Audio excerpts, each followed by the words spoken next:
সুনানের 17 নম্বর খণ্ডে 143 নম্বর পৃষ্ঠায় একটা শিরোনাম দেওয়া হয়েছে বাবু কারাহাতি লুহুমিল খাইল, যে ঘোড়ার গোশত খাওয়া মাকরুহ। নাহা রাসূলুল্লাহ সাল্লাল্লাহু আলাইহি ওয়াসাল্লাম আন আকলি লুহুমিল খাইলি ওয়াল বিগাল ওয়াল হামির। আল্লাহ নবী ইসলাম তিনটা প্রাণীর গোশত খেতে নিষেধ করেছেন, তার ভিতরে একটা হলো ঘোড়া। আসসালামু আলাইকুম রাহমাতুল্লাহি ওয়া বারাকাতুহু। সুপ্রিয় দর্শক, আপনারা যেখান থেকে আমাদেরকে দেখছেন, আপনারা নিশ্চয়ই জানেন যে সম্প্রতি ঘোড়ার গোশত নিয়ে আমাদের সারা দেশেই একটা ব্যাপকভাবে খাওয়ার ধুম পড়ে গেছে। অথচ এ ব্যাপারটা যেভাবে শুরু হয়েছে এটা সুন্দর নয়।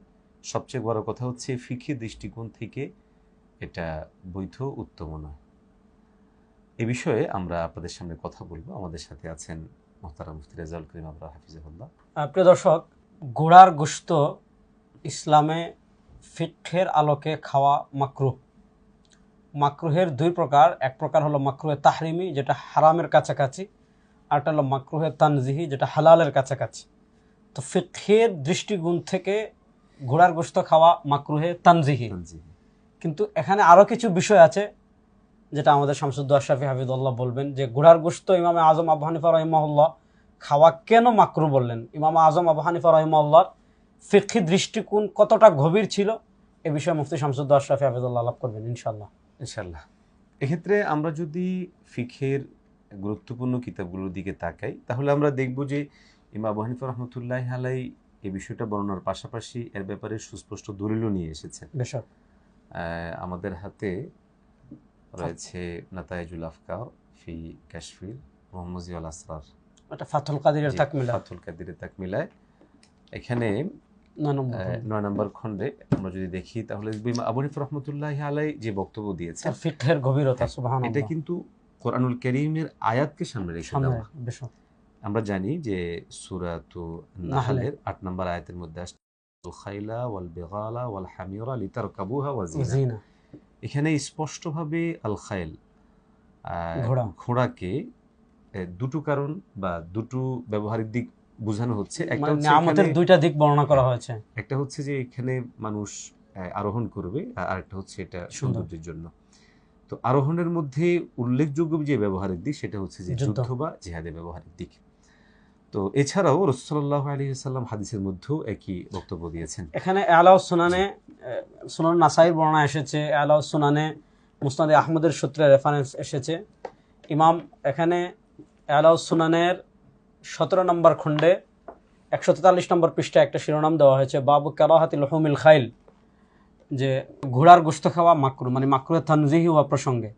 এখানে হযরত খালিদ বিন ওয়ালিদ রাদিয়াল্লাহু তাআলা থেকে 1টা 2টা 3টা 4টা 5টা 6টা, প্রায় 6টা বর্ণনা এসেছে।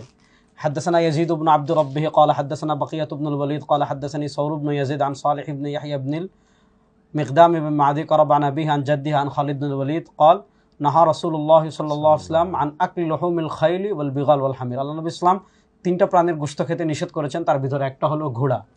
কেন নিষেধ করেছেন, যেটা আমাদের শাইখ আলোচনা করেছেন, যে ঘোড়া মূলত এটা বাহনের জন্তু এবং ঘোড়া একটা সুন্দর লালন পালনের একটা জন্তু। এই জন্য আমাদের ফুকাহায়ে কেরাম কি বলেছেন, এটাকে মাকরুহ বলেছেন। ইবনে আবিদিন শামির এবারটা একটু দেখানো যায়। জি জি, ইবনে আবিদিন শামি রহমতুল্লাহ আলাইহি এই বিষয়টা এনেছেন। আমরা যদি দেখি তাহলে দেখব যে 9 নম্বর খণ্ডে পৃষ্ঠা নাম্বার হলো 508। এখানে তিনি শেষ পর্যন্ত যেটা সমাধান দিয়েছেন সেটা হচ্ছে যে মাকরুহুন কারাহাত তানজিহ, হ্যাঁ, মাকরুহের তানজিহ হিসেবে সেটাকে উল্লেখ করা হয়েছে। এখানে আমরা সমকালীন যে বিষয়টা খেয়াল করেছি, আমাদের মধ্যে অনেকে আসলে গভীর এই জায়গাটা না গিয়ে এরা বাহ্যিকভাবে দেখুন। আমার প্রশ্ন হচ্ছে যে ঘোড়ার গোশতটা কেন খেতে হচ্ছে? আমাদের কি অন্য হালাল গোশতের অভাব পড়েছে? অবশ্যই না। যেখানে অনেক হালাল জন্তু রয়েছে এবং সেই হালাল জন্তুগুলো আমরা খেতে পারছি, সেখানে ঘোড়ার যেটার একটা উল্লেখযোগ্য এবং খুব উঁচু ধরনের একটা টার্গেট রয়েছে। দেখুন, গরু দিয়ে কিংবা অন্যান্য জীবজন্তু দিয়ে কিন্তু কখনোই ঘোড়ার যে চাহিদা বা যে প্রয়োজন সেটা কিন্তু পূরণ করা যাবে না, সম্ভব না।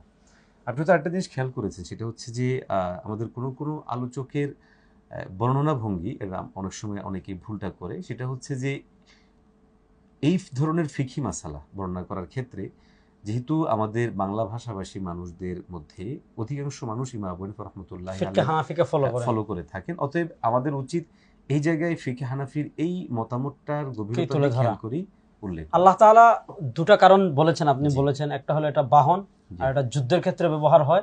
জি, এজন্য ইমাম আজম আবু হানিফা রাহিমাহুল্লাহ এই আয়াত এবং যে বর্ণনাগুলো আসছে, জি, জি। এই বর্ণনাগুলো নিয়ে কথা আছে, এখানে বিস্তারিত আলোচনা সবগুলো নিয়ে আছে, সনদ নিয়ে আমি পর্যালোচনা যাচ্ছি না। এখানে আল্লামা জাফর আহমদ কোনো উসমানী কোনো রাহিমাহুল্লাহ হাদিসের সবগুলো রুখসতের যে কথা আছে, সবগুলো নিয়ে আলোচনা করেছেন, এবং এটাকে বলে মুখতালিফুল হাদিস, পরস্পর বিরোধী হাদিস হলে সেটার ভিতর তিনি তাতবিক দিয়েছেন। হুম, হুম, তো সব কথার শেষ কথা হলো ঘোড়ার গোশত খাওয়া মাকরুহে তানজিহি। যেহেতু আমাদের দেশে গরুর গোশত পাওয়া যায়, খাসির গোশত পাওয়া যায়, এই জন্য আমরা ঘোড়ার গোশত খাওয়া থেকে বিরত থাকবো। থাকবে। আল্লাহ তাআলা আমাদের সবাইকে সঠিক পথে পরিচালিত করুন।